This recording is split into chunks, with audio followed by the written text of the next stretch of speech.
அண்ணன் செந்தில்வேல் அவர்கள் சொன்னதை நம்ம பேசி ஆகணும்.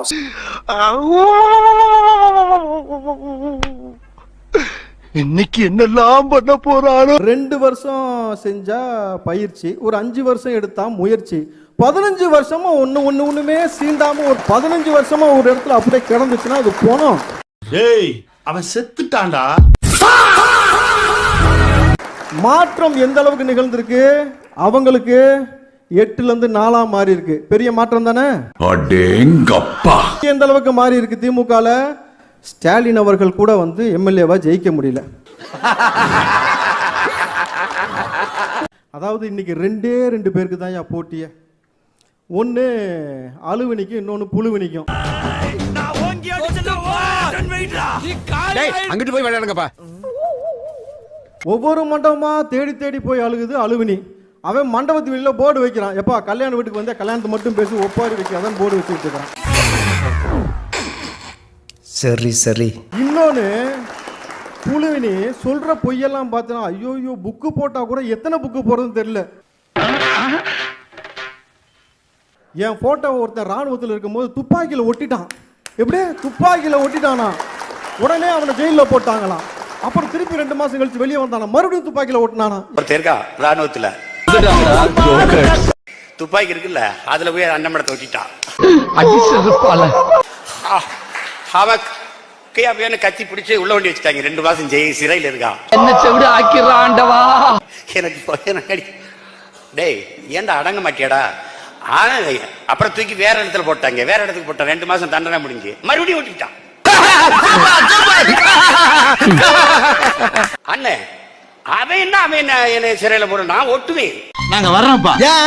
எவ்வளவு பிட்டுகளை தாப்பா அந்த காது தாங்க. வாங்க. சாதாரண சேட்டை இல்ல, ஒருத்தர் இருக்கா ராணுவத்துல. ஜி அவங்க சேர்க்கறது எல்லாமே கதை ஜி, நீங்களும் சொல்லினே இருக்கிறீங்க. தடுத்து நிறுத்துங்க, எனக்கு தெரியலையே என்ன அதெல்லாம். இந்த மாதிரி கதை சொல்லிக்கிட்டும் ஒப்பாரி வச்சுக்கிட்டும் திருட்டுத்தனம் பண்ணவங்க எல்லாத்தையும் ஒட்டு மொத்தமா தளபதின்ற ஆளை அடிச்சு வெளியே தள்ளி இருக்கு. இது ஏன் எல்ல, ஏன் கோர்ட்டு, என்ன மீறி இனிமே எதுவும் பண்ண முடியாது. கடைய சாப்பிட்டு கிளம்பு. நாங்கள் நல்லவர்கள், நாங்கள் யோக்கியர்கள், நாங்கள் நல்லாட்சி கொடுத்தவர்கள் என்று இவர்களால் ஒரு நாளும் சொல்ல முடியாது. நாம் தமிழரால் எப்பவுமே சொல்ல முடியாது. ஒரு நாள் ஆட்சிக்கு வரப்போறது கிடையாது. ஒரு பக்கம் லஞ்சம் வாங்கி பழக்கப்பட்டது, இன்னொரு பக்கம் திருடியே பழக்கப்பட்ட நபர்கள்.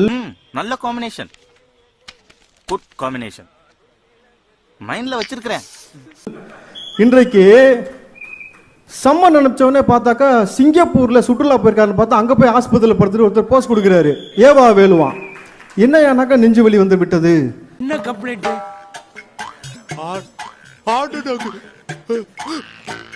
என்னடா அவார்டா கொடுக்குறாங்க, இப்படி ஆக்ட் பண்றியா, கையில கட்டு போட்டுக்கின்னு ஹார்ட் அட்டாக்ன்றீங்க. ஒரு நாள் கூட சிஎம் ஆக்கி விடக் கூடாதுன்றதற்காக தொடர்ச்சியாக நீங்க முயற்சி எடுத்திருக்கீங்க.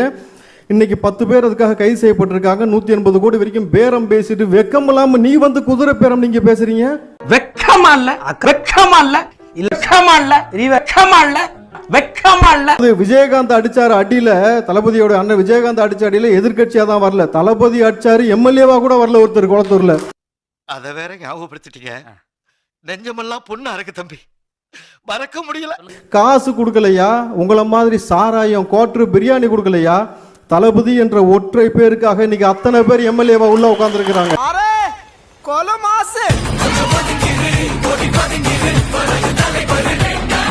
இதை நீங்க போடணும் கண்டிப்பா. 26ல நிற்பாரா, அடிப்பாரா, நேரா போய் முதலமைச்சர் சீட்ல உட்காருவாரா. நாங்க 75 வருஷம் கட்சி நடத்திட்டு குச்சி ஐஸ் வாங்கிட்டு சப்பிட்டு போறதுக்கடா நாங்க கட்சி நடத்துறோம். போட்ட ரூல்ஸ் அவனே பிரேக் பண்ணிட்டு வந்திருக்கானா. வச்சு வரும் சத்தம் எனக்கு தாலாட்டி பாட்டு, எனக்கு அவன் மூச்சிலேயே முடிச்சிருவான். சுத்தின உள்ள கதற விடுவ கேட்டெல்லாம் போட்டு, குச்சி ஐஸ் வாங்கிட்டு சப்பிட்டு போறதுக்கடா நாங்க கட்சி நடத்துறோம். என்ன திமுக குச்சி ஐஸ் வாங்கி தரவா, சாப்பிடுறியா? நாகரிகமா பேசுறேன்னா சார், அங்க குச்சி ஐஸ் வச்சு இப்ப எங்க உட்காந்துருக்காருன்னு தெரியல. நிறைய குச்சி ஐஸ் வாங்கி கொடுத்துருக்காங்க போல நம்ம பசங்க. ஆளை காணோம் சார். டேய் நான் செத்துறேன்டா, போப்பா, என் படத்தை தாண்டி போ. திமுகவை ஒழிக்க அண்ணா திமுக ஆரம்பிக்கப்பட்டது. திமுகவை ஒழிக்க நாம் தமிழர் ஆரம்பிக்கப்பதாக சொல்லப்பட்டது. இன்று மூவரும் ஒரே அணியில் நிற்க வைத்தது மாற்றமா இல்லையா? செய்து நீங்கள் இனிமேல் இதுபோல் அழைக்கிற போது அரசியல் கட்சியில் இருந்து ஒரு இடமாவது சட்டமன்றத்தில் இடம்பெற்றவர்களை அழைத்துத்தான் நீங்கள் விவாதிக்க வேண்டுமே ஒழிய எவ்வளவு கேவலப்படுத்துறாங்க பாரு, எவ்வளவு அசிங்கப்படுத்துறாங்க. சும்மா உட்கார்ந்து இத்தனை ஆண்டு காலமாக என்று பேசிக்கொண்டு இது நீ செருப்பகரி அடிச்சுக்கலாம்பா, அசிங்கப்படுத்த எப்படிப்பட்ட நிர்வாகம்? ஆனா இந்த தாவேக்கா வந்து மாற்றா இருக்க போதா இல்ல, இவ்வளவு பேசுறீங்க, மாற்றம்னு 15 ஆண்டுகளுக்கு மேல பேசுறீங்க. ஆனா உங்களை மக்களை நம்பலையே, இவங்களை தானே நம்பி ஆட்சியில உட்கார வச்சிருக்கா.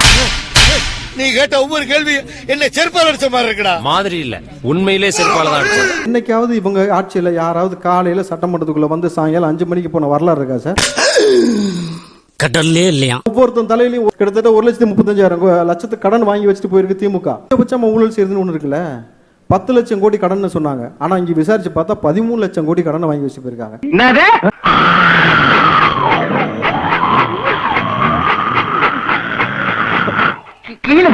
கரூர்ல பாதிக்கப்பட்டு உயிரிழந்த அந்த குடும்பத்திற்கு அரசாங்க வேலை தருவேன்னு சொல்றாரு என் தளபதி. பேருக்கு அரசு வேலை கொடுத்தீங்களே, என்ன குவாலிபிகேஷன்?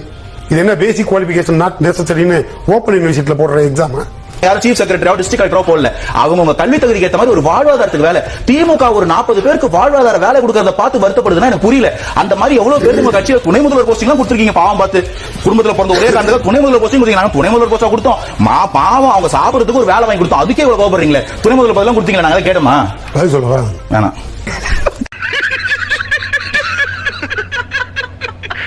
ரெண்டுக்குமான வித்தியாசம் புரியுதா உங்களுக்கு? மக்களுக்காக என்றும் மக்களுக்காக தளபதி விஜய் வந்து களத்தில் நிற்பாரு சார். எழுதி வச்சுங்க, அவர் இருக்கும் வரை அவர் தான் முதலமைச்சர் சார். அதை எந்த கொம்பனாலையும் மாற்ற முடியாது. கேட்டியா?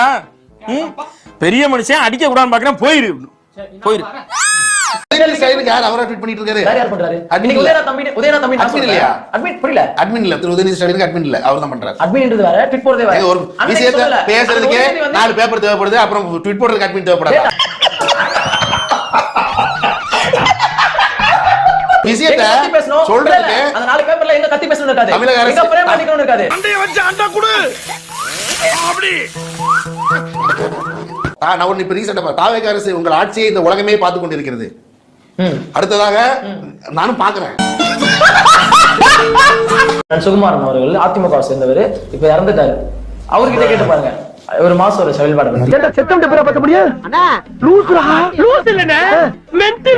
இப்ப இறந்துட்டாரு. அவர்கிட்ட கேட்டு பாருங்க, ஒரு மாசம் ஒரு செயல்பாடு. இவன் ஒரு லூசு பைய சார், ரொம்ப லூசு சார். இப்ப இறந்துட்டாரு. அவர்கிட்ட கேட்டு பாருங்க, ஒரு மாசம் ஒரு செயல்பாடு. ஏய் பைத்தியம், புரியல. எப்படி போய் கேக்குறது? நானு செத்து போய் கேளு. ஆசாகணுமா? இன்டர்வியூ எடுத்துற போய் செத்து போய் கேட்கணுமா?